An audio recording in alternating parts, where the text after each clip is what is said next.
Good evening and welcome to our nightly telecast of Just the News, where we give you all of the information without any of the drama. Now, I do understand that the news has become increasingly distressing and triggering for many of our viewers.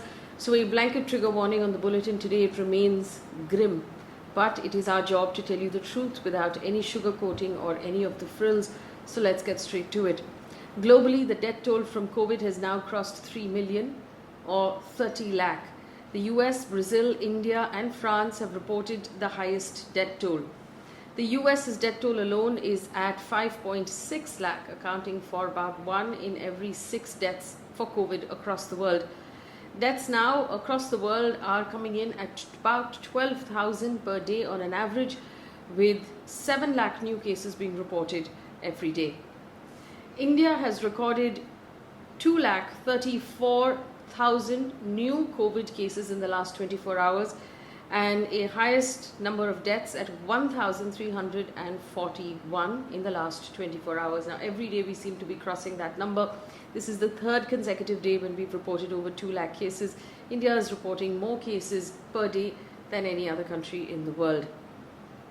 Turning our attention to the Kumbh Mela, since the 1st of April, 5,037 people have tested positive at the Kumbh Mela, of which 96 are seers or pilgrims who have tested positive, 9 healthcare workers, 7 police personnel as well. The Prime Minister today requested the participants of the Kumbh Mela to undertake the remaining events of the Mela in a symbolic way. He tweeted in Hindi saying that I appeal that since the 2 Shahi Snans have taken place, the Kumbh participation should now be kept symbolic. This will give a boost to the fight against the crisis of COVID. In response to the Prime Minister's request, Swami Avdeshanand Giri of the Juna Akhada on Saturday called off the ongoing Kumbh Mela in Haridwar hours after that appeal was made. In a tweet, Giri said that Indian citizens and their health is of utmost priority to the seers. In the view of the worsening outbreak of the pandemic, we have duly immersed all the deities drawn from the Kumbh, he tweeted. But we must remember that while the Juna Akhada is one of the biggest akhadas participating in the Kumbh, it doesn't mean the end of the event altogether. There are still some other akhadas who are insisting on going ahead with the next Shahi Snan. The central government has plans to double the production of Covaxin in the country. With the demand for vaccines increasing, the centre has announced a plan to double the production capacity of Bharat Biotech's Covaxin by May and June this year. The centre is also planning to grant a 65 crore rupee building to a new facility in Bangalore to produce that vaccine. In Gujarat, the High Court has suggested that the Gujarat government make arrangements to issue statements by a responsible officer of the state with regards to the total cases, the total deaths, so that faith and trust can be restored in the minds of the public at large. The court also said the state should take onus of declaring accurate data so as to eliminate others from propagating the same with spice, causing panic among people. The court reminded the state government that it has nothing to gain from hiding the real picture, and suppression and concealment of accurate data would generate more serious problems, including fear, loss of trust, panic among the public at large. Remember, last weekend the Gujarat High Court took suo motu cognizance of the state of affairs in the state when it noticed that the media was carrying stories that didn't exactly coincide or reconcile with what the state government was announcing as the numbers of COVID and death in the state. During a press conference, Mr. Kejriwal said that they're requesting the central government to increase the number of COVID beds in hospitals run by the centre. In central government hospitals, he said there are currently about 10,000 beds, and he requested that 50% of those beds be set aside for COVID patients. The Union Minister for Health, Dr. Harsh Vardhan, has assured the Maharashtra government of adequate and uninterrupted supply of oxygen and other requirements. Dr. Harsh Vardhan tweeted today that he spoke with the Maharashtra Chief Minister Uddhav Thackeray and requested and assured him of adequate and uninterrupted supply of medical oxygen and all possible support with respect to healthcare, infrastructure, medicines and therapeutics. Additional 1,121 ventilators are also being rushed to them given the surge in cases, he said. Now, this comes after Uddhav Thackeray, the Chief Minister of Maharashtra, wrote a letter to Prime Minister Narendra Modi pointing out that the medical oxygen requirement in the state is projected to reach 2,000 metric tons a day by the end of April. The current consumption or the current requirement is 1,200 metric tons a day. He also talked about logistical hurdles that is making transportation of liquid medical oxygen from neighbouring states difficult and asked for permission under the Natural Disaster Management Act to airlift oxygen from steel plants in the eastern and southern parts of the country. Dr. Harshvardhan's response has come in today in response to that letter. In Maharashtra, Health Minister Rajesh Tope has said the state would consider extending the restrictions that are currently in place beyond the 1st of May, depending on the situation. He said, we're taking stock of the situation at hand, and there have been some violations of the CRPC Section 144 invoked to curb the spread of COVID. We may extend these restrictions beyond the 1st of May, depending on the situation. A decision will be finalized after reviewing the outcome of these 15 days. Maharashtra has meanwhile reported a new high of 67,123 cases in the last 24 hours. Mumbai's Mayor Kishori Pednekar has said that a complete lockdown should be imposed in Mumbai because people are violating the protocol and there has been a surge in cases. Now, because of the Nakabandi that there is in Mumbai, which is causing traffic jams, the Mumbai Police Commissioner put out a video today saying that the police is concerned that these traffic jams are trapping ambulances and doctors and other essential services. So the Mumbai Police is now providing color codes to all vehicles in the essential services category. Under the new codes, workers in the financial sectors and banks, which are considered essentials, will have to carry yellow stickers on their cars. Medical staff, health workers, doctors will have to carry a red sticker on their car. Essential services, transport of vegetables, food, grain, perishables, bakery items, dairies will have to put on a green color. The police has asked the owners of vehicles falling under these respective categories to put round stickers measuring 6 inches in diameter on the front screen and the back screen of their cars to avoid being stuck in traffic jams.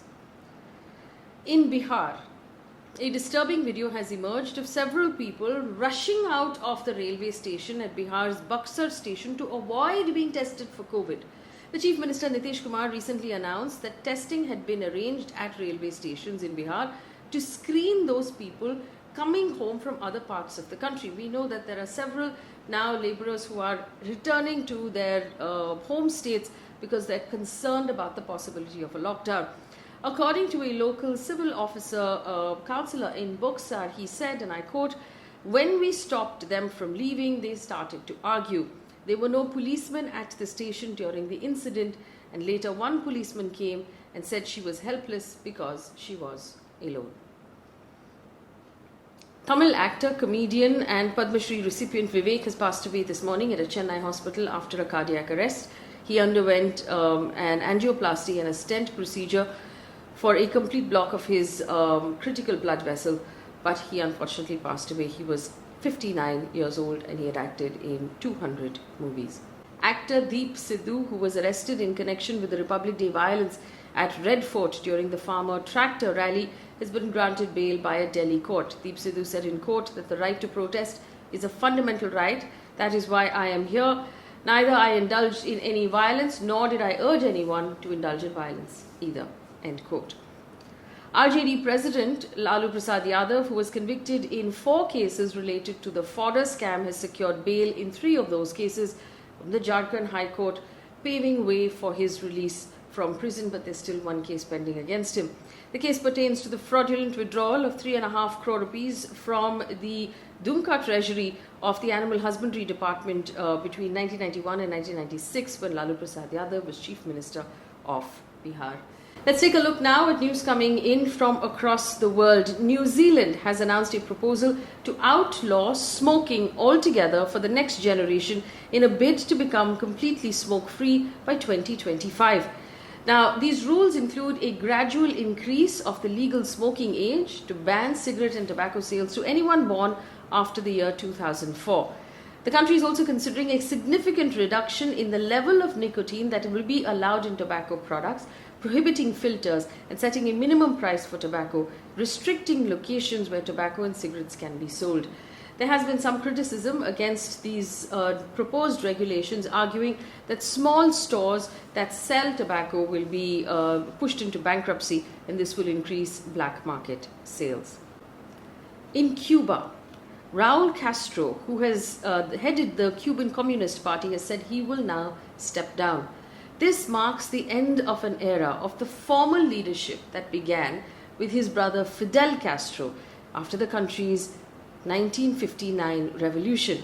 The resignation means that for the first time in 6 decades, Cuba will not have a Castro family member formally at the helm of affairs. Fidel Castro had led the revolution back in 1959, and he became the head of the Communist Party in 1965. He led the country until 2006 and then handed it over to his brother, Raul Castro, who now has stepped down. In the UK, the funeral procession of Prince Philip has begun at Windsor, with the family members of the royal family walking behind his coffin. More than 730 members of the armed forces are taking part in the funeral, but there's a limit on 30 mourners at St. George's Chapel, including the royal family, under COVID rules. Prince Philip, who's known as the Duke of Edinburgh, died at the age of 99 on the 9th of April. And one piece of positive information before we let you go for the weekend. The Kerala state government has announced that it will inaugurate its first shelter home in the district of Ernakulam, designed exclusively for the transgender community. The caretaker of the shelter home, speaking to the press, said, as soon as members of the transgender community reveal their identity to family members, it becomes difficult for them to continue in their own homes. They then move out looking for jobs and a safe place to live. She said, unless we take the initiative to give them proper shelter, they will likely be sexually exploited and end up in the flesh trade.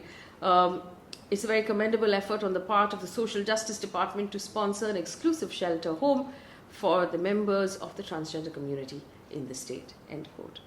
That brings us to the end of the bulletin today. Tomorrow is Sunday, of course, there will be no bulletin, but I wish you a good weekend. Remember, it is an appeal to please stay at home, including in all of your family members and your children. If you can help it, do not step out at all.